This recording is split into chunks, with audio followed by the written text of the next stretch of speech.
Côte d'Ivoire, plus de 200 personnes en provenance du Burkina dans le Béret. Sont-ils des réfugiés ou des terroristes? Ce que la population redoute. On dit actuellement là, dans le Béret, il y a plus de 200 personnes. Mais l'article que je vous lis, l'article date de 3 jours. Mais la situation a évolué. Aujourd'hui, c'est le 3e jour. Mais la situation sur le terrain a beaucoup évolué. Parce qu'il y a des mouvements de Burkinabés et de Maliens. Et dès qu'ils viennent, ils disent non, on est venu pour chercher tuteur. Aïe, toi, tu vas venir chercher tuteur en Côte d'Ivoire. Toi, tu es né en Côte d'Ivoire ou bien? Tu as parents en Côte d'Ivoire ou bien? Tu as poussé en Côte d'Ivoire comme Ignam pour que tu cherches tuteur. Et donc, qu'est-ce qu'on a constaté? Ils viennent et ils viennent en groupe. Souvent, ils viennent en groupe de 200. Souvent, ils viennent 200 personnes, 300 personnes, 80 personnes. Ils viennent en tas. Et donc là, comme nous le relayons dans un précédent article, après la 34e édition de la Coupe d'Afrique des Nations, il a été constaté un nombre accru de personnes en provenance du Burkina Faso dans la région du Béret. Actuellement, ils sont en train d'utiliser la victoire de la CAN, là, comme les Ivoiriens sont contents là. Ils profitent pour rentrer en groupe. Puisqu'on est content, ils savent que c'est le petit moment où on va fermer un peu les yeux et puis les laisser là. Donc ils profitent de ça, ils viennent. Et quand ils viennent en Boigny là, ils disent bon, on est venu, on cherche tuteur. Actuellement, ils sont versés partout dans la région du Béret. Vous vous souviendrez, je vous ai parlé du village de Mouessola, où il y avait plus de 270 personnes qui sont parties. Et puis ils vont s'arrêter comme ça. Brou, on est venu, on cherche tuteur. Quand ils viennent là, ils viennent sauvagement. Hein. Brou, on est venu, on cherche tuteur. Les populations ont peur. Elles sont à la recherche de tuteurs à Mankono, à Dianra et dans le village de Mouessola. Rapportons. Cette arrivée massive du pays des étalons, des hommes et femmes dont l'on ignore s'ils ont fui les terroristes ou s'ils sont eux-mêmes des djihadistes, inquiète les populations et les autorités. Et là, ça fait peur. Parce que quelqu'un peut venir 1, 2, 3, mais venir en vagues successives. Et quand ils viennent là, nos villages ne sont pas aussi grands. Souvent, même, ils sont plus nombreux que la population du village. Et ils viennent, ils disent, eux veulent tuteur. Hey, on leur demande, mais vous êtes quitté où? Ils disent Burkina. Qu'est-ce que vous voulez? Non, on veut rester ici. Mais vous allez rester comment? Est-ce qu'il n'y a pas de djihadistes parmi vous? Et c'est là que je convoque les débuts de l'histoire de la montée du djihadisme au Nigeria, avec les Youssouf Mohamed et autres. Il faudrait que le gouvernement fasse attention. Parce que parmi ces personnes-là, qu'on le veuille ou pas, il y a plein de djihadistes. Sinon, si c'était des bonnes personnes, pourquoi aujourd'hui, depuis la fin CAN, le gouvernement est en train de faire des rafles? Quand on fait les rafles, je vous ai expliqué, c'est des personnes suspectes mais ciblées qu'on est en train de rechercher. Et à travers ces personnes-là, la majorité, ce sont des djihadistes. Et donc, chère population de Mouessola, chère population de Mankono, chère population de Dianra, vos vies sont en danger. Et toutes les populations de la Côte d'Ivoire, où vous recevez des populations maliennes, burkinabées, nigériennes, moi je vous dis, aujourd'hui écrivez, c'est le 24 février 2024. Vos vies sont gravement en danger. Parce que djihadiste là, c'est pas écrit sur son front. Djihadiste là, c'est la personne la plus gentille là. Mais ce que vous voyez là, ce sont les éclaireurs. C'est eux qu'ils ont envoyés pour étudier profondément la question. Je vous ai dit ici que pendant la CAN, ils ont fait infiltrer certains de leurs services de renseignement. Ils ont fait infiltrer des gens qu'ils ont fait former avec Sorogium. Si ça c'est faux, ou même si ce que je dis est faux là, dites que c'est faux. Je vais donner des numéros de téléphone, je vais donner des noms de personnes. J'ai toujours dit ça ici. Mais je veux que quelqu'un me dise que c'est faux, que lui a d'autres preuves que moi je n'ai pas, et puis je donne le nom de certaines personnes. Et donc, on ne parle pas. Et donc, ceux qui n'ont pas réussi, avec ce que Sorogium est parti former, à Bobo Dioulasso, et puis au Mali, et puis les enfants infiltrés par vagues, et puis on les a attrapés là. Avec certains éléments des services de renseignement burkinabés là. Actuellement, quand on fait rafle là, c'est les résidus là qu'on est en train de récupérer. Et donc, vous les villageois qui vous asseyez pour dire, ah, c'est Dieu qui décide, ah, Dieu dit ne pas faire mal là. S'il plaît à Dieu, ils vont vous égorger. Ils vont violer vos filles. Ils vont massacrer vos mamans à Dianra. Ils vont tuer vos filles à Mossola. Ils vont massacrer vos parents en les égorgeant à Mankono. Et là, maintenant, là, la gentillesse que vous avez, là, Dieu même va vous mettre dans son paradis. Et donc, même les populations et les autorités sont inquiètes. Si toi, tu es un fils ou même une fille de Mankono, faut t'asseoir pour regarder. Faut pas chercher à dire à tes parents, hein, on doit les chasser pour leur dire, partout ils vont partir là, dites-leur de quitter votre région. Vous leur donnez moins de 12 heures pour quitter votre région. N'ayez aucune pitié de ces personnes-là, chassez-les. Et c'est eux encore qui sont les orpailleurs clandestins. Et dans l'orpaillage clandestin, ils prennent l'argent de l'orpaillage là pour nourrir le djihadisme. Et ça, on a déjà expliqué ça ici aux uns aux autres. C'est eux encore qui sont les braqueurs. C'est encore eux qui viennent gâter les champs de nos parents. Partout en Côte d'Ivoire. Quand ils viennent, ils se disent non, nous sommes des peuls, ils viennent là, ils gâtent vos champs et puis ils sont partis. Tu veux parler, ils vont te tuer. Si ce sont ces problèmes-là que vous voulez prendre maintenant parce que vous êtes gentils, vous voulez maintenant prendre les problèmes pour que les éleveurs et les cultivateurs viennent pour se mettre en combat dans votre région, je dis bravo aux habitants du Béret. Bravo à vous d'accueillir la mort prochaine de votre population. Bravo à vous d'accueillir les terroristes. Bravo à vous d'accueillir l'orpaillage clandestin dans votre région pour nourrir le terrorisme ouest-africain. Bravo à vous d'accueillir les braqueurs qui ne se feront pas de mal pour vous tuer, pour prendre l'argent que vous allez collecter de l'agriculture et de vos activités. Et donc, les préoccupations des populations concernent également les problèmes entre agriculteurs et éleveurs, la question agraire avec l'insuffisance des terres et le phénomène de l'orpaillage clandestin. Nous apprenons que le préfet de la région du Béret, le préfet du département de Mankono, Gwese Jules et le préfet de Dianra, Amani Ignace de Loyola Kofi, ont alerté le mercredi 21 février 2024 leurs administrés sur l'arrivée massive de ces personnes en provenance du pays limitrophe de la Côte d'Ivoire. Selon les autorités, 264 réfugiés du département de Dianra, 242 et de Mankono, 22, sont tous dans des familles des parents proches et ne sont nullement entassés dans des lieux où l'on recherche à les intégrer dans des familles. Néanmoins, un appel à la vigilance est de mise pour éviter toute surprise. Vous vous amusez très mal. Ceux-là, c'est le jour où ils vont vous massacrer que vous allez connaître leur vrai visage. Et ça, si vous avez vu la réaction quand ils sont rentrés à l'Est, ce que nos parents de l'Est ont fait là, ils les ont refoulés d'arda.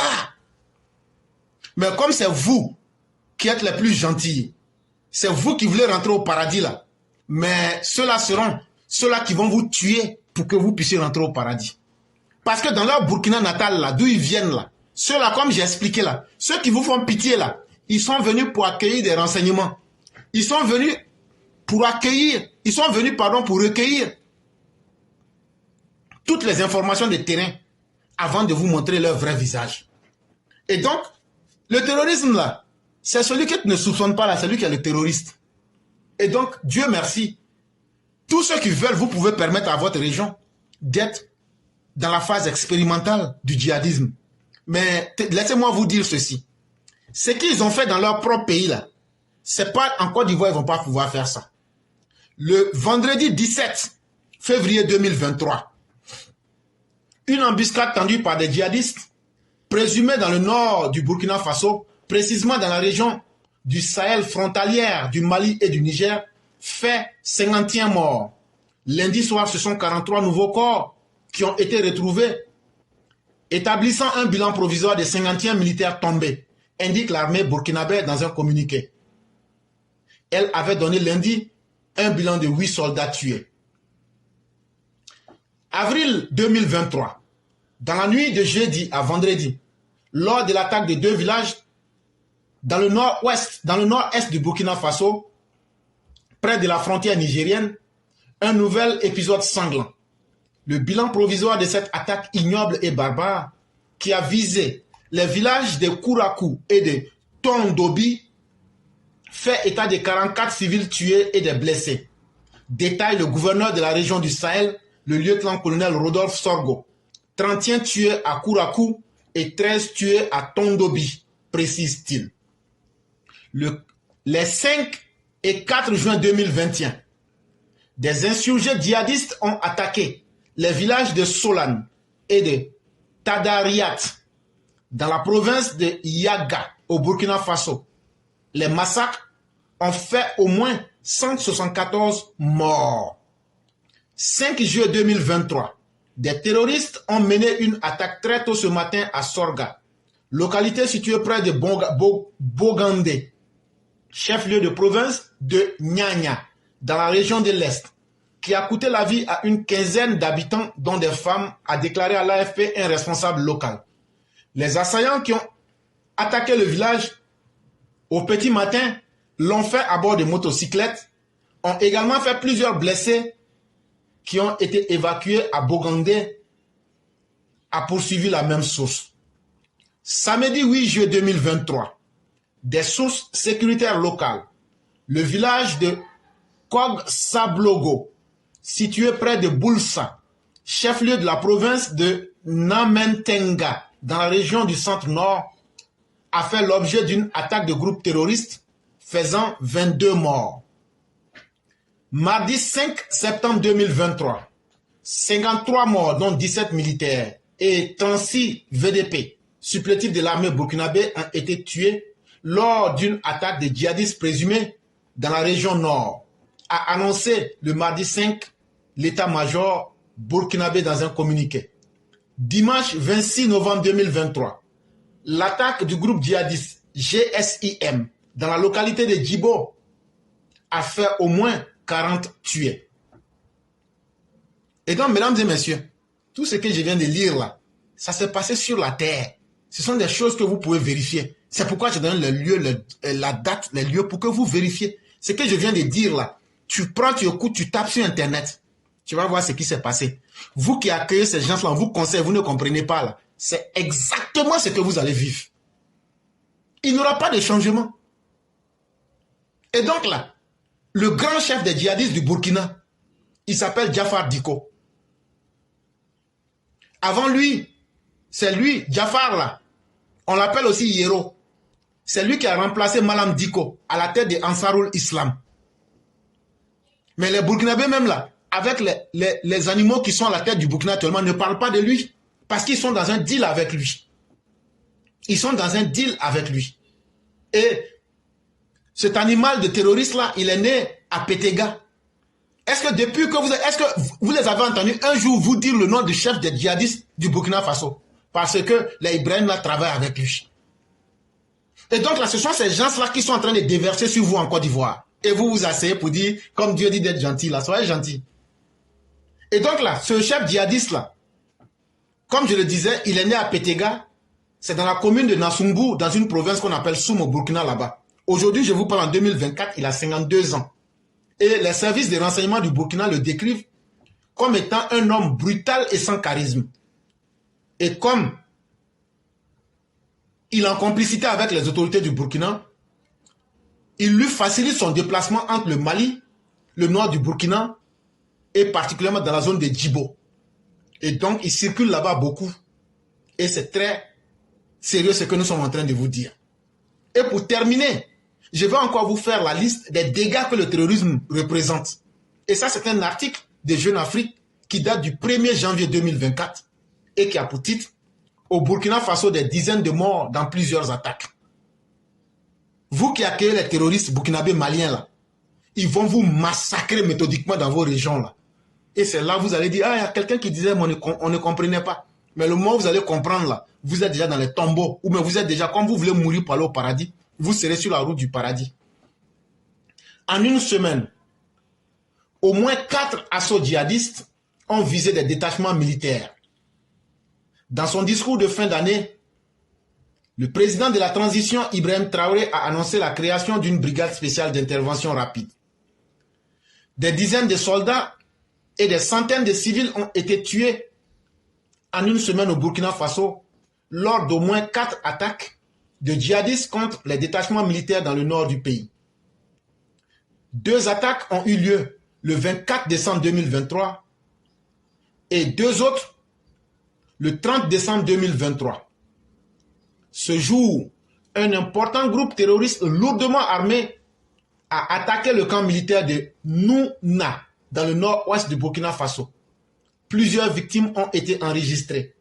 Militaires et civils, a indiqué à l'AFP une source locale. Une source sécuritaire a confirmé l'attaque dans la caserne qui a été repoussée.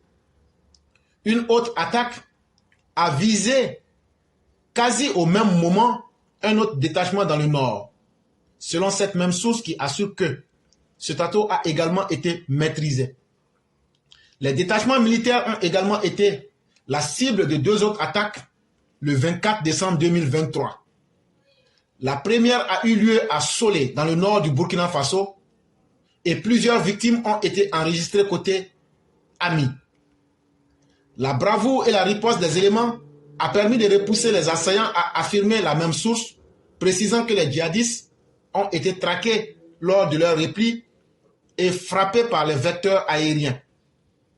L'attaque avait été revendiquée plus tôt cette semaine par le groupe de soutien à l'islam et aux musulmans, le GSIM ou GNIM, selon son acronyme arabe. L'alliance djihadiste liée à Al-Qaïda, qui avait affirmé avoir tué environ 60 soldats burkinabés. Le régime militaire au Burkina Faso communique très rarement sur le bilan officiel des attaques des djihadistes présumés, parce que c'est eux-mêmes qui travaillent avec ces djihadistes, comme je vous l'ai dit. Lors de son discours du Nouvel An, le président de la transition, Ibrahim Traoré, a assuré qu'en 2024, nous allons poursuivre les efforts de reconquête du territoire et amplifier la lutte, en annonçant la création d'une brigade spéciale d'intervention rapide. Le Niger et le Mali voisins, 2 autres pays également gouvernés par des régimes militaires putschistes, arrivés au pouvoir par des coups d'État en 2020 et 2023, sont confrontés à ces mêmes violences récurrentes. 11 villageois ont été tués le 29 décembre 2023 dans l'ouest du Niger, près de la frontière du Burkina Faso selon les autorités nigériennes. Les 3 pays ont fait alliance pour combattre ensemble le djihadisme et faire front commun dans une emprise de restauration de la souveraineté. Le 30 décembre 2023, la CEDEAO s'est alarmée de la dégradation de la situation au Burkina Faso, pays qu'elle a suspendu de ses institutions, tout comme le Mali et le Niger.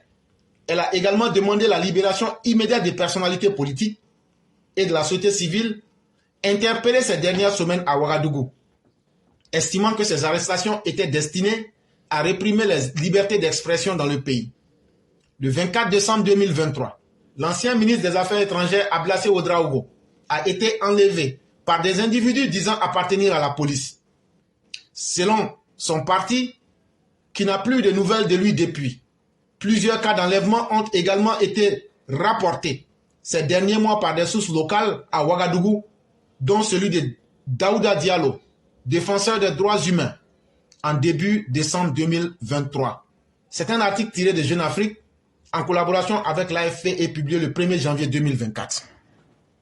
Donc tout ce qu'on vient de te dire là, si tu n'as rien compris dedans, accueillez seulement les gens là. Le jour qu'ils vont vous montrer leur vraie couleur là, c'est là que vous allez les connaître.